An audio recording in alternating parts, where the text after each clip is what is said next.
Hi friends, welcome to my channel. இப்போ நம்ம என்ன பார்க்குறோம்னா, சப்பாத்திக்கு குருமா எப்படி செய்யுதுன்னு பார்க்க போகிறோம். அவ்வளோ சூப்பராக இருந்துச்சு. ஃபஸ்ட் டைம் ட்ரை பண்ணேன்.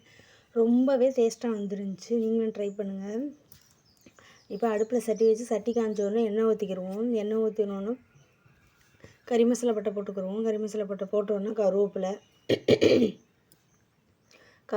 4 காஞ்ச மிளகா போட்டுக்கிடுவோம். காஞ்ச மிளகா போட்டோன்னா நான் இப்போ வெங்காயத்தை நறுக்கி லைட்டாக மிக்சியில் போட்டு அடிச்சிட்டேன். ஏன்னா என் மாலு வெங்காயம் வந்து சாப்பிட மாட்டாங்கன்றதுக்காக அப்படி தான் நான் பண்ணுவேன். நீங்களும் அதே மாதிரி ட்ரை பண்ணி பாருங்கள். வெங்காயத்தில் மிக்சியில் அடிச்சுட்டு வெங்காயத்தை நல்லா வதக்கி விட்டுட்டு வெங்காயம் வதங்கினோடனே இஞ்சி பூண்டு பேஸ்ட் சேர்த்துக்கிடுவோம். வெங்காயம் பச்சை வாடை போனதுக்கப்புறம்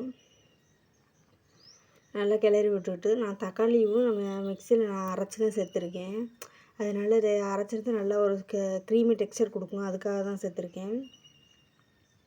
தக்காளி நல்லா அரைச்சி சேர்த்துக்குருவோம். இப்போ நல்லா ஒரு கிளறி விட்டுக்குருவோம். நல்லா பச்சை வடை போகிற அளவுக்கு நல்லா கிளறி விட்டுக்குருவோம். இந்த அளவுக்கு நல்லா கிளறி விட்டதுக்கப்புறம் இப்போ நம்மளுக்கு தேவையான காய்கறி சேர்த்துக்குருவோம். பட்டாணியும் உருளைக்கிழங்கும் சேர்த்துருக்கேன். நீங்கள் சோயா, கேரட், பீன்ஸு எந்த காய்கறி வேணாலும் சேர்த்துக்கலாம். உங்களோட இஷ்டம் தான். உங்களுக்கு தேவையான காய்கறி சேர்த்துக்குங்க.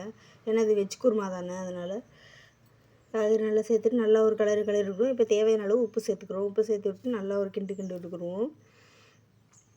கிண்டி விட்டதுக்கப்புறம் masala சேர்த்துக்கிடுவோம். மிளகாப்பொடி 1 spoon, மல்லிப்பொடி 1 spoon, garam masala 1 spoon, ஜீரகப்பொடி 1 spoon இதெல்லாம் சேர்த்துட்டு கொஞ்சம் நல்லா கிளறி விட்டுக்குருவோம். நல்லா மசாலாவோட காய்கறி பட்டாணிலாம் செய்கிற அளவுக்கு நல்லா கிளறி விட்டுக்குருவோம். இந்த அளவுக்கு கிளறி விட்டதுக்கப்புறம்